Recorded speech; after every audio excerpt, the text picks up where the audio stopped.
ایک بات اور بڑی ضروری ہے اور میرا دل کرتا ہے یہ تقریر روز کی جائے۔ اخلاق حسنہ کا کمال یہ ہے کہ خوددار رہ کے زندگی گزارے، عزت نفس کے ساتھ، یہ ہاتھ پھیلانا چھوڑ دے، یہ امیروں کی جیبیں دیکھنی چھوڑ دے۔ آپ یقین کریں کبھی بڑی بڑی تکلیف ہوتی ہے۔ ایک اجتماع میں، ایک پروگرام میں میں گیا تو وہاں قاری صاحب نے ایک سابقہ ایم پی اے صاحب کو بلایا ہوا تھا، تو کھانے کی میز پہ بیٹھے تو وہ علماء کو نصیحتیں کر رہے تھے، آپ لوگ یہ جمعہ پڑھایا کریں، آپ کو پتہ نہیں ہے لوگ کہاں چلے گئے، آپ لوگوں کو لڑائے نہیں۔ تو میں اس لیے خاموش رہا کہ اب انہوں نے فنڈ بھی دیا ہوگا، علماء بیچاروں کی مجبوری ہوتی ہے، جیب سے کہاں خرچ ہو سکتا ہے، اتنے پیسے نہیں ہوتے، تو کسی جگہ سے اب وہ نصیحتیں کرنے لگ گیا، آپ لوگ ان کو جمع کریں۔ کیوں بھلا؟ اس لیے کہ اگر خودداری ہو نا تھوڑے پہ گزارے کا تو پھر ان جیسے لوگوں کی ضرورت نہیں پڑتی۔ یہ جب ان سے کوئی تھوڑا سا آپ توقع رکھتے ہیں پھر یہ ظلم کرتے ہیں۔ تھوڑی دیر کے بعد پھر کہنے لگا جی میں آپ کو مضمون دیتا ہوں اگلے جمعے کا، آپ نے اگلے جمعے یہ تقریر کرنی ہے۔ تو پھر میری بھی کئی دفعہ مجبوری ہے، کچھ رگیں ایسی ہیں جو نہیں سانس لینے دیتی، وہ رضا کے نیزے کی مار ہے کہ عدو کے سینے میں غار ہے، پھر کسے چارہ جو ہی کا وار ہے کہ یہ وار وار سے پار ہے۔ تو کئی دفعہ مجبوری ہوتی ہے نا، ایٹ سیٹ تے پکھڑا کوار گندل اسی اور بھی بوٹیاں جاننے ہیں، تو وہ مطلب اس نے سمجھا کہ سارے ایسے ہیں۔ تو کہنے لگا جی پھر بولے آپ وعدہ کرتے ہیں۔ میں کہا چوری صاحب کی کم کر دے ہو؟ کہتا پانڈے بنانے۔ میں کیوں ہی بنایا کرو تیان نال، یہ علماء کے معاملات میں مداخلت بند کر دیں، آپ کو کیا پتا کیا موضوع بیان کرنا ہے، آپ علماء کو مشورہ دیں گے، جائے کام کریں اپنا۔ کبھی کسی نے اٹھ کے پائلٹ کو مشورہ دیا کہ جہاز صحیح چلا، اس کے پاس ٹریننگ ہے، وہ مرضی کرے گا، جس طرح کا اس کا دل کرے گا وہ چلائے گا۔ کبھی کسی نے بس کے ڈرائیور کو اٹھ کے مشورہ دیا کہ یہ والا گیئر لگا، گاڑی یہ گیئر مانگ رہی ہے۔ آپ خدا کا خوف کریں، یہ 8 سال مدرسے میں پڑھا ہے، اس کو پتہ ہے اس نے کیسے کر کے دین چلانا ہے۔ اور علماء نے الحمدللہ علماء یہ جتنی آپ کو کہتے ہیں جی مولویوں نے کیا کیا ہے، تو میں نے کہا مسجدیں کم ہوتی ہیں، قرآن سنانے والے زیادہ ہوتے ہیں۔ یہ علماء کی محنت ہے اللہ کے فضل سے۔ ہر مسجد میں اذانیں ہوتی ہیں، جمعے کا خطبہ ہوتا ہے، یہ علماء کی محنت۔ اور پھر میں نے ان سے قبلہ سے بھی عرض کی، میں نے کہا چھوڑ دے آپ ہمیں بلائیں، مسجد والا سپیکر چلائیں، اب کوئی بندوبست نہ کریں، آپ مسجد کی چٹائیاں بچھائیں، ہم کو محتاج ہے کہ ہمیں بہت زیادہ بندوبست ہوگا تو نوٹ گریں گے تو تب بھی تقریر ہوگی۔ یہ رسول اللہ کا دین ہے۔ اگر کفار مکہ کے مجمع میں کھڑے ہو کے اکیلے جناب ابو بکر صدیق مصطفیٰ کی شانیں بیان کر سکتے ہیں تو ہم بھی ہر جگہ کھڑے ہو کے بیان کر سکتے ہیں، کوئی ایسا مشکل کام نہیں ہے۔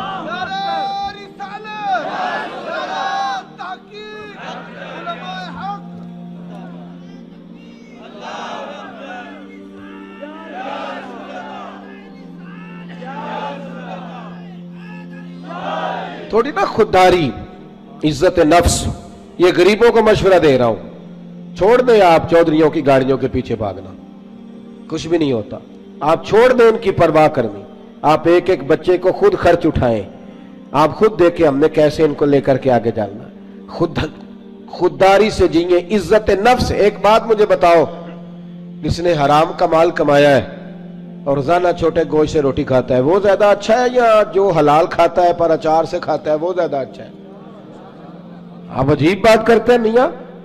میرے ابا جی سے ایک دفعہ میں نے پوچھا ابا جی آپ کو پسند کیا ہے؟ کہنے لگے جو پتر بھوک لگی ہوئے تو یار شاہی پسند ہوندی ہے، تے نہ لگی ہوئے تو نخرے ہی ہوندے نے، اور دوپہر کو بھوک لگی ہو تو اچار بڑا چسکا دیتا ہے، کبھی کھا کے دیکھیں۔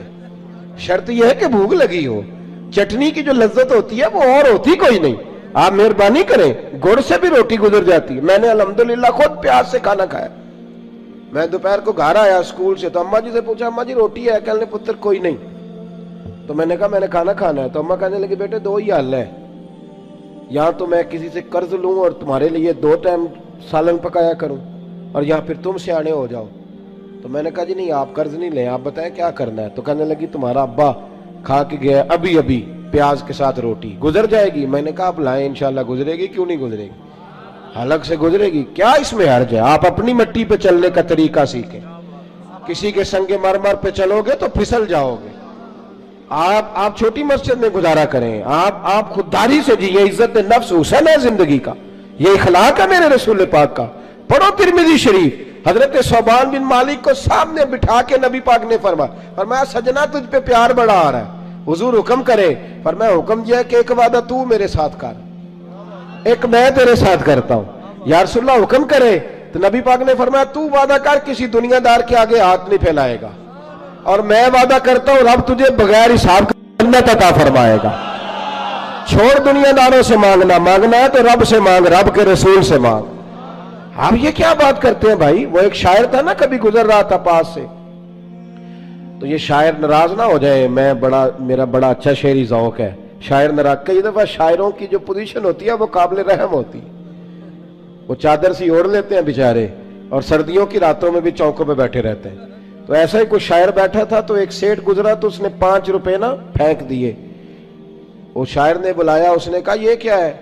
कहने लगा जी वो मसला ये है कि आपकी हालत बड़ी अजीब थी, तो मैंने कहा चलो खर्चा चल जाएगा। तो उसने कहा उठा अपने पैसे, मेरा तो इश्क में ये हाल है, वरना मैं कोई सेठों का मोहताज तो नहीं ना।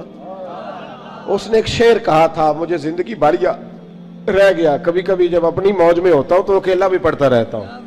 वो शायर उस सेठ से कहने लगा ये आरज़ू करम और मैं आपसे करूं, ये आरज़ू करम और मैं आपसे करूं, ये भीख उसको दीजिए जिसका खुदा ना हो, ये भीख उसको दीजिए जिसका खुदा ना हो। हारून रशीद बैठे गुजर रहे थे, तो हजरत बहलोल दना बैठे थे। तो बहलोल दना जमीन पे बैठे, हारून रशीद हाथी की सवारी कर रहा था, लश्कर था दाएं बाएं आना जाना। तो बहलोल दना जमीन पे बैठे थे, मिट्टी के साथ खेल रहे थे। हारून रशीद आया, अस्सलाम वालेकुम बाबा जी कैसे हो? फरमाया बड़ा शुक्र है अल्लाह का। ये शुक्र होता है मजेदार किस्म का। मैं ना मदरसे में लगे हुए थे मिस्त्री, तो एक तालिब इल्म बड़ा परेशान रहता था कि रोटी जो है ना वो इस तरह की पकनी चाहिए। तो मैंने उसको बुलाया खिड़की से, मैंने कहा इधर आ तुझे एक मंजर दिखाऊं। वो मजदूर ना दोपहर को रोटी लाता है, साथ दिहाड़ी लगा होता है ना जो। तो मैंने कहा वो देख मजदूर खाना खाने लगा है।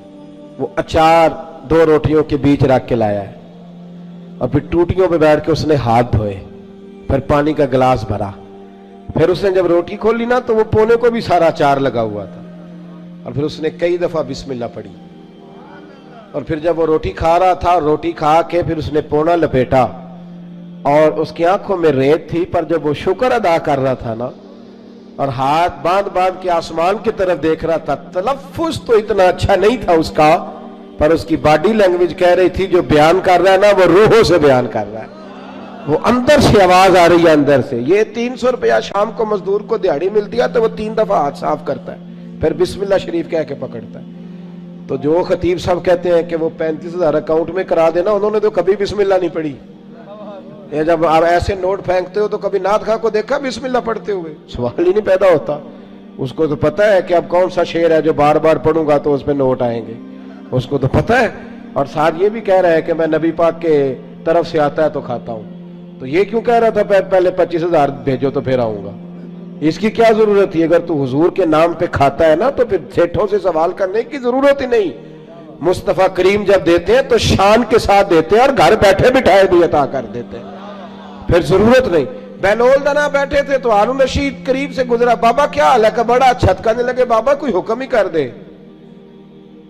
तो बाबा जी मुस्कुरा पड़े, कहने लगे तुझे कौन देता है? कहने लगा अल्लाह। तो फरमाया मुझे? कहा अल्लाह। तो हज़रत बहलोल दना फरमाने लगे ये तो नहीं ना हो सकता कि अल्लाह हारून रशीद को देता जाए और बहलोल दना को भूल जाए, ये तो नहीं ना हो सकता। जा अपना काम कर मियां, तू किस चक्कर में उलझ गया? खुददारी से जिए, इज्जत नफ्स, फटे कपड़े पहन के गुजारा करें।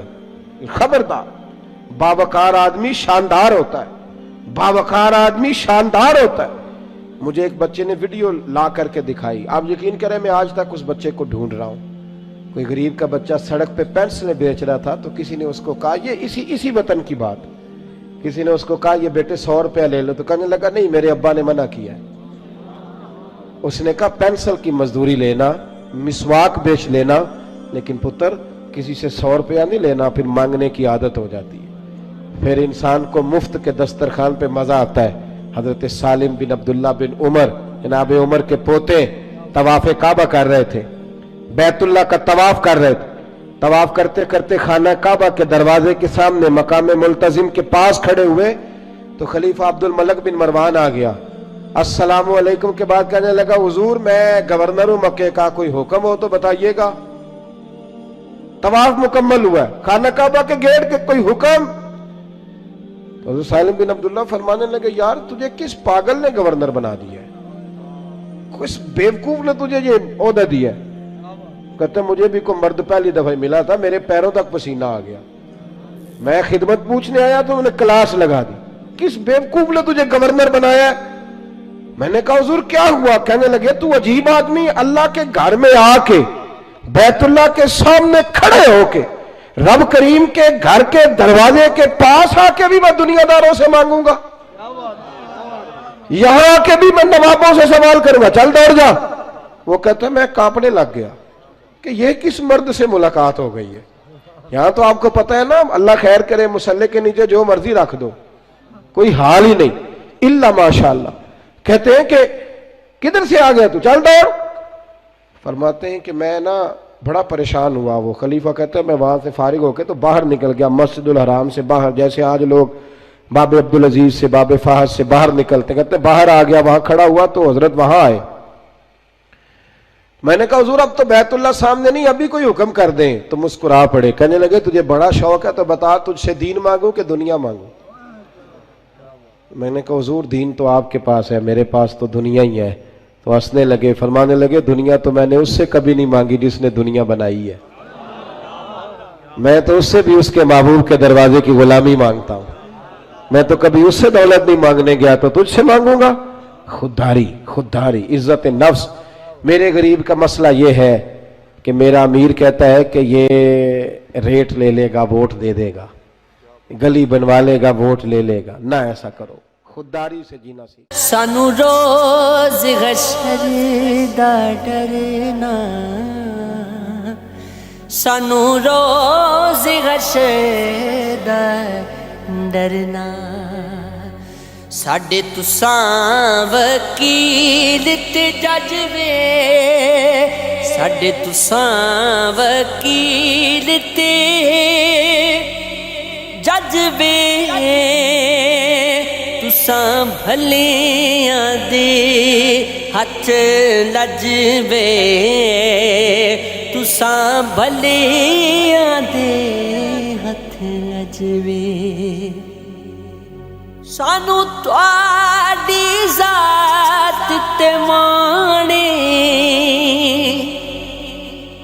सानू तुहाडी जात ते माणे, कुर्बान तुसां तो साडी जाने,